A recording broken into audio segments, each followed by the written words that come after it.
Hello friends, I am Ganesh Bhardwaj, and as we all know that this IPL is going in full swing. There was a new ground used yesterday, Sharjah Cricket Stadium. That was one of the shortest ground of all three grounds used. With the straight boundary being 70 meters, and Rajasthan Royals taking on CSK, one of the fiercest rivalries, as CSK winning the toss, opting to bowl first. A good batting pitch.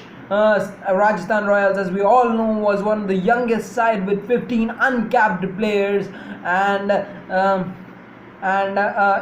it was interesting to know that the rush of blood from the young people would be able to overtake the experience of the dad's army. So it was an interesting question, and that's what built the interest for this enticing clash. So Royals missing Josh Butler for this match because he was completing his quarantine, and so Steve Smith moved up the order along with Yashasvi Jaiswal.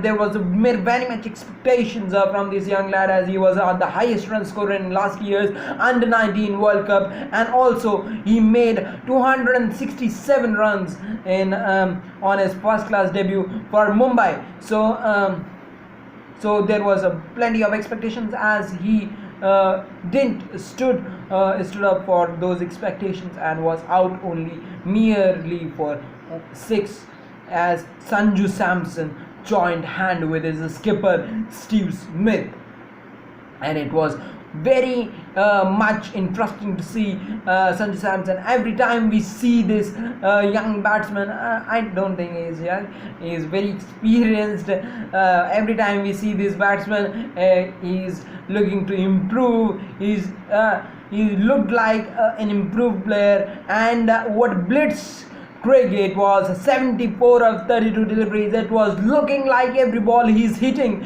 that is coming out of the middle, and he was belting the ball out of the ground, taking advantage of every shot, every shorter delivery, every full delivery, everything that the bowlers tried against him. It was going away for a 6 or either for a boundary.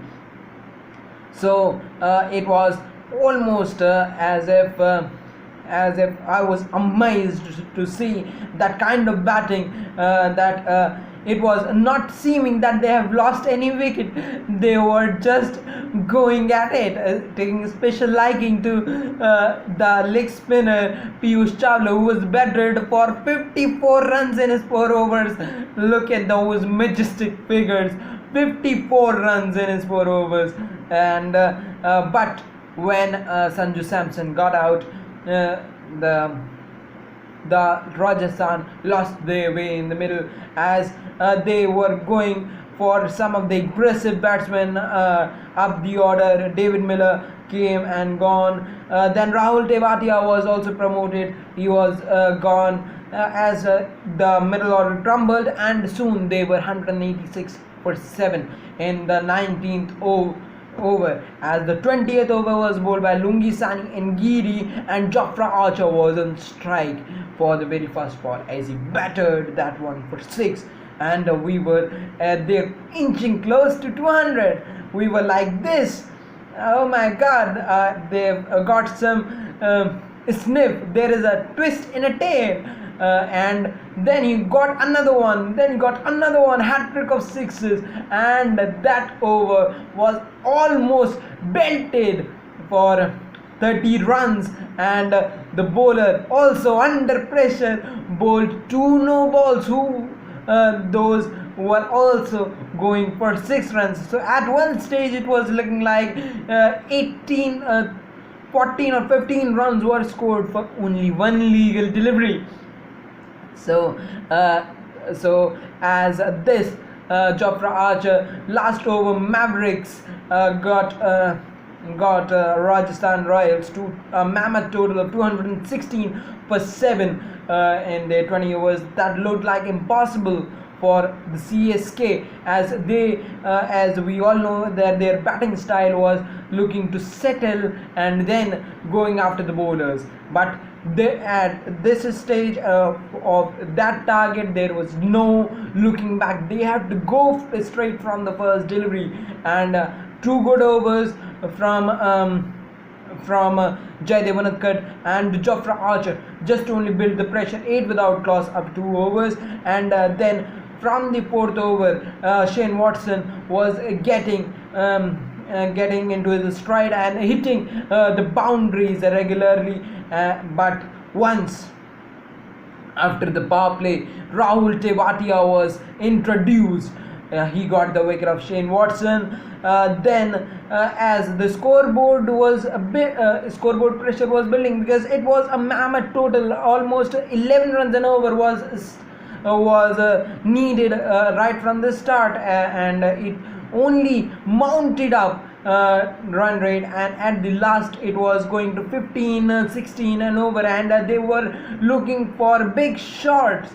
And if you are looking for big shot, you will be there will be some mistimed shot, there will be some stumpings, as you would be getting to the pitch of the ball and hit. You would like to get to the pitch of the ball and hit it for a 6.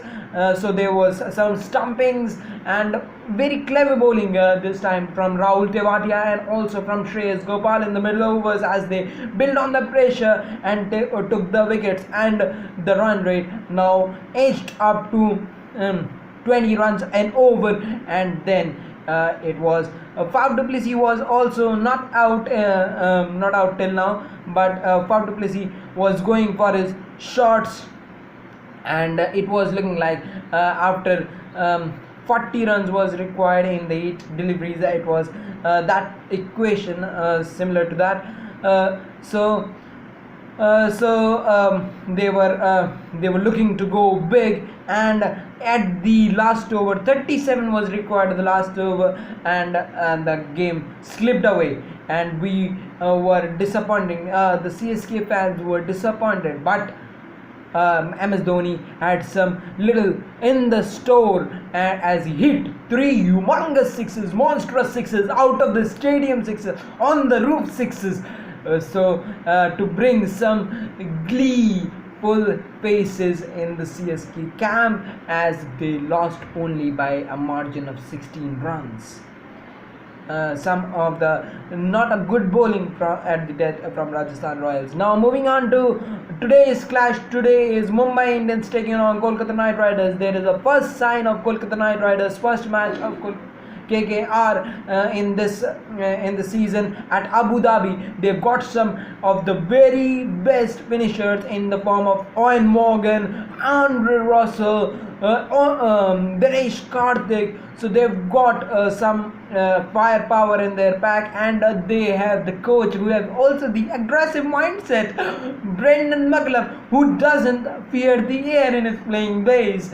So it was it is going to be amazing. And as David Rassi, the team mentor, said that they are looking to move Russell up to the order as much as number 3, because they have the batting in the middle order with Tom Benton, Owen Morgan, Dinesh Karthik, all those, and Pat Cummins. Pat Cummins will be also interesting to see in this clash, as he was one of the most expensive buy in this IPL auction, 15.5 crore. So the owners' expectations, and there will be high level of adrenaline for this athlete. While for Mumbai Indians coming off loss, slow starters, as they were often called, because they lost 5 matches in a row in the last season, and even though they managed to win the trophy. So it is being said, Mumbai Indians, when they get on a roll, they really get on a roll. They win 5-6 matches on a row. So it will be very interesting to see. Abu Dhabi pitch. The same pitch will be used, or the pitch would change, so it would be interesting to see another enticing clash. See it. For all the updates, please don't forget to subscribe, share, comment, like this channel, and please don't forget to miss any updates. Every day I am going to post a video of the match analysis, so please watch it. Thank you.